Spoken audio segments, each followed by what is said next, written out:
भारत में 850 ईस्वी से पूर्व का जो भी सभ्यता संस्कृति का साक्ष्य मिला है वो बौद्धिक संस्कृति का साक्ष्य है। उस बौद्धिक संस्कृति के सभी सम्राटों के शासन काल में आर्य और अनार्य का संबोधन मिलता है। उसी आर्य अनार्य के संबोधन को पहले की पाली भाषा में अरियो और अनार्यो कहा जाता था। ये आर्य अनार्य बुद्ध की वाणी से गुण से संबंधित था। अरियो अठन्ने को मग्गो यानी जो भी भगवान बुद्ध के द्वारा बताए गए 8 अंगों वाले मार्ग पर चलेगा वो पाली भाषा में अरियो कहलाएगा, जो संस्कारिक भाषा में आर्य होता है। उस आर्य का अर्थ श्रेष्ठ, ज्ञानी और सम्यक होता है। इसके ठीक विपरीत जो व्यक्ति हीन, गंवार, नहीं जानने वाला, अनाड़ी, गलत संगति वाले के साथ रहेगा वो अनरियो यानी आज की गांव वाली भाषा में अनाड़ी कहलाएगा, जिसे आज की संस्कारित भाषा में अनार्य कहा जाता है। ये आर्य और अनार्य शब्द का स्वभाव गुणवाचक संज्ञा है, लेकिन ब्राह्मणों ने आज इस आर्य अनार्य को समूहवाचक संज्ञा शब्द बना दिया है। आर्य सत्य या पाली में अरिय सत्य की संकल्पना बौद्ध धर्म के मूल सिद्धांत है। इसे पाली में चतरी अरिय सच्चानी कहते हैं। आर्य सत्य 4 है। पहला दुख का सत्य, दूसरा दुख के कारण का सत्य, तीसरा दुख के अंत का सत्य, चौथा दुख के अंत की ओर ले जाने वाले मार्ग का सत्य। अरिय सत्य का अर्थ भाष्यकारों ने गलती से आर्य सत्य किया है। अरिय का अर्थ होता है चक्र से संबंधित और अरि का अर्थ होता है चक्र यानी चक्र। इसलिए अरिय सत्य का वास्तविक अर्थ है धम्म चक्र से जुड़ा हुआ सच, आर्य से जुड़ा हुआ सत्य नहीं। अरिय सत्य को आर्य सत्य कहना वैसे ही गलत है जैसे कोई मोहन जोदड़ो को गलती से मोहन जोदड़ो कहे। प्राणी जिंदगी भर तरह तरह के दुखों में पड़ा रहता है। ये दुख आर्य सत्य है। ये सम्यक अंत संस्कृति के बाद से ही यही आर्य अनार्य शब्द समूहवाचक होते हुए सांप्रदायिक होने लगा।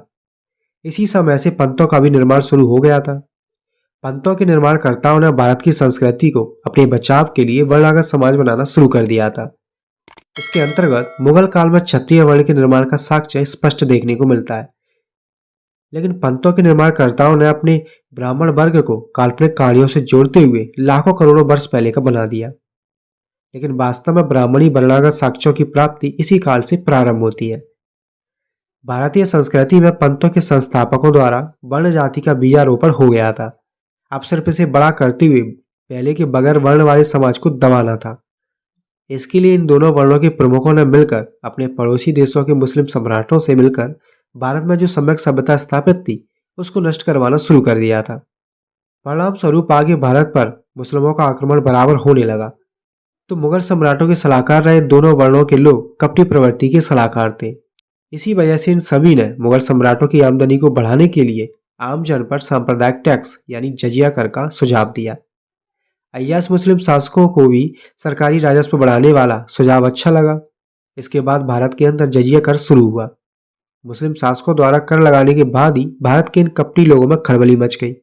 इन लोगों द्वारा इससे बचने का उपाय खोजा जाने लगा। आखिर में इस जजिया कर से बचने का उपाय ढूंढ ही लिया।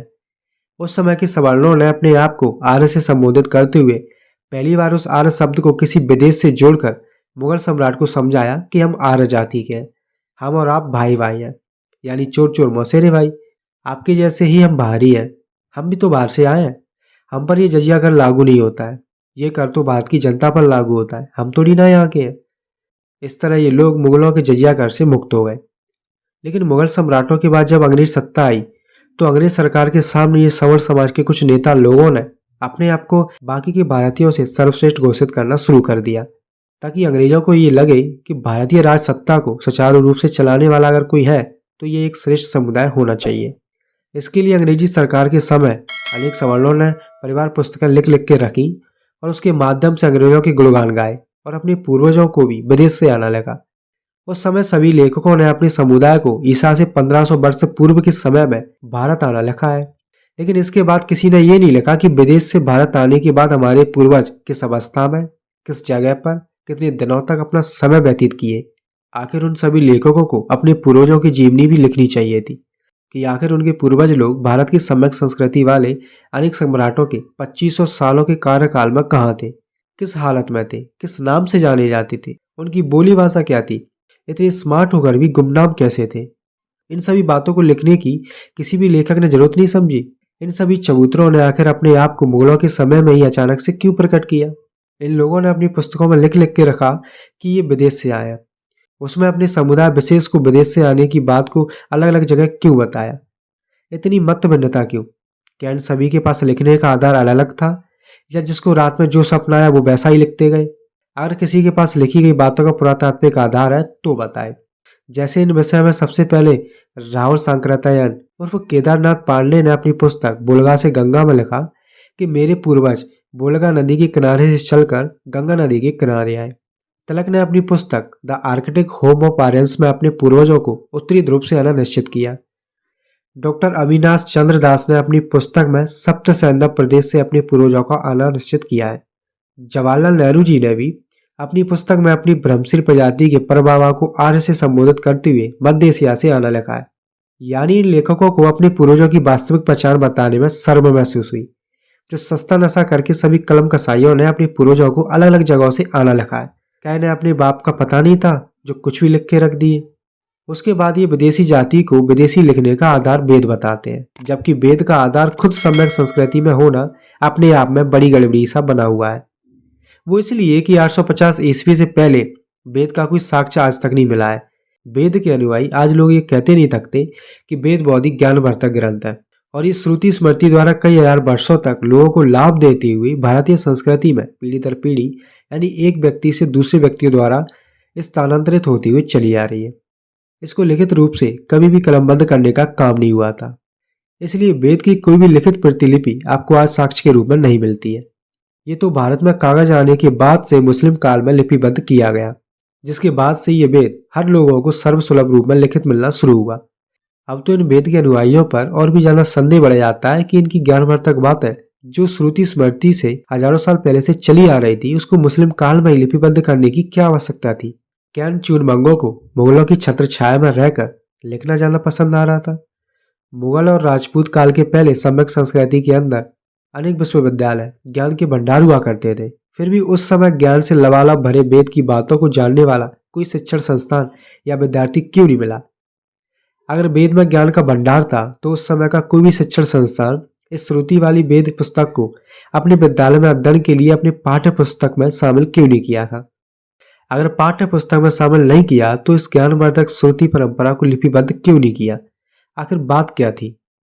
आखिर उस वेद में वो कौन सा गुप्त ज्ञान था जिसको उस समय के असंख्य शिक्षण संस्थानों ने भी अपने विद्यार्थियों को उस ज्ञान से शिक्षित करने के लिए उचित नहीं समझा था?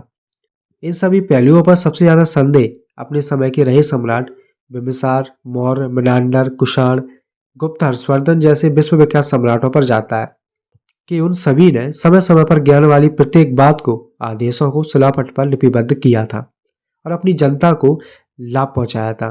लेकिन इस वेद के प्रचार प्रसार के लिए कोई भी वंश का सम्राट कभी आगे बढ़कर काम क्यों नहीं किया? आखिर क्या इस वेद के ज्ञान की जानकारी किसी भी सम्राट तक नहीं पहुंच सकी थी, या फिर उस समय में ये वेद वाली बात ही झूठी थी? आखिर कुछ ना कुछ तो बात जरूर है। आओ हम सम्यक संस्कृति के गुणवाचक शब्द आर्यों से सम्यक अंत संस्कृति में जातिवाचक आर्य नाम के भ्रम को समझते हैं। आर्यों और अनार्यों के बारे में जानकारी के लिए आपको पूर्व काल में स्थापित भारत की समृद्धशाली लेखन पद्धति को समझना होगा। उस समय भारत की लेखन पद्धति की लिपि धम्म लिपि थी। इस लिपि से आर्य और अनार्य का लेखन संभव नहीं है, क्योंकि इस समृद्धशाली पाली भाषा द्वारा लिखे गए शब्दों में रा का संयुक्त प्रयोग नहीं होता था, जिस वजह से आर्य, अनार्य और ब्राह्मण, क्षत्रिय, शूद्र शब्द का उद्भव का सवाल ही नहीं बनता है। भारत की समृद्धशाली भाषा से एक गुणवाचक शब्द बनता था जिसे अरियो और अनरियो कहा जाता था। ये गुणवाचक इसलिए था क्योंकि मार्गदाता गौतम बुद्ध द्वारा अष्टांगिक मार्ग का जो पालन करता था उसे उस समय अरियो, और जो अष्टांगिक मार्ग का पालन नहीं करता था उस समय अनरियो कहते हुए संबोधित किया जाता था।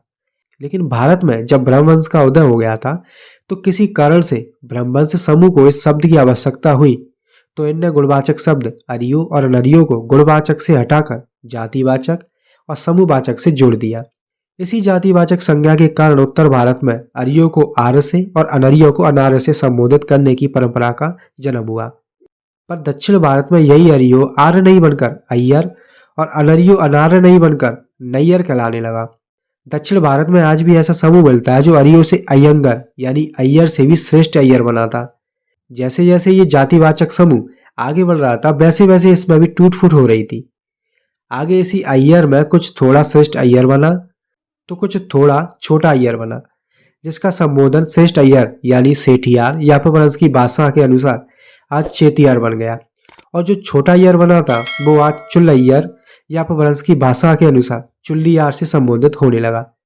आगे यही चुल अय्यर किसी कारण से 18वीं 19वीं सदी में मुस्लिम बन गया, जिसके कारण आज इस समूह का संबोधन चुल अय्यर मुस्लिम यानी चुलिया मुस्लिम से होता है, जिसको कोई भी दक्षिण भारत में जाकर देख सकता है।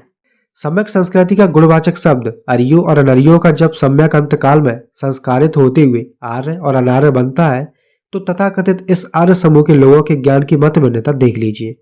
इससे साफ पता चलता है कि सम्यक संस्कृति में अर्यो और अनर्यो शब्द गुणवाचक संज्ञा के रूप में किसी की गुणवत्ता के आधार पर उस व्यक्ति या समूह को गुणवाचक उपाधि अर्यो और अनर्यो बोला जाता था, लेकिन यही गुणवाचक संज्ञा सम्यक अंत काल में समूहवाचक संज्ञा बनकर किसी समूह का नाम बनकर शोभा दे रही है, जिससे उस समय का पूरा भावार्थी बदल जाता है।